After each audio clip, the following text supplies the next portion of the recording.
দেখো বন্ধুরা, আজকের আমি 15ই আগস্টের জন্যে জাতীয় পতাকা বানিয়েছি। কত সুন্দর দেখতে লাগছে দেখুন। আমি এগুলো বানিয়েছি কি দিয়ে?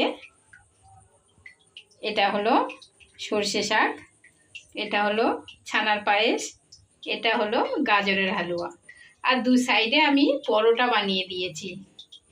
যেহেতু সর্ষে শাকের সাথে মক্কা রুটি ভালো লাগে, কিন্তু এখন কোথায় পাবো মক্কা রুটি? তো এখানে পাবো না, তো সেই জন্য আমি পরোটা বানিয়েছি। পরোটাও আমি এটা পালং শাক দিয়ে বানিয়েছি, সবুজটা, এটা ময়দা, আর এটা গাজর।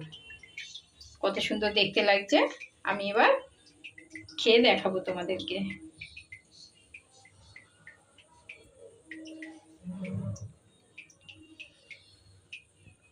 দেখুন কত সুন্দর দেখতে লাগছে সর্ষে শাক। এটা আমি খেয়ে দেখাচ্ছি। দারুণ সুন্দর খেতে লেগেছে। এবার আমি এই সাদা কালারটা খেয়ে একটু দেখাচ্ছি ছানার পায়েসের সাথে। এত ছোট করে কেটেছি ছানার পায়েসটা, দেখুন কত সুন্দর দেখতে ছানার পায়েসটা। এটা খেয়ে দেখাচ্ছি। তারপরে খাবো আমি গাজর দিয়ে যেটা বানিয়েছি অরেঞ্জ কালার, এই পরোটাও খেয়ে দেখাবো। এটা গাজরের হালুয়ার সাথে।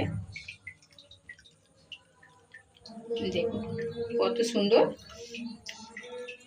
দারুণ হয়েছে। যেমনি খেতে টেস্ট, অমনি হেলদি টেস্টি, সব দিক থেকে ভালো। আর যে সব থেকে বড় কথা, আমি জাতীয় পতাকা বানিয়েছি। আমার তো খুব পছন্দ হয়েছে।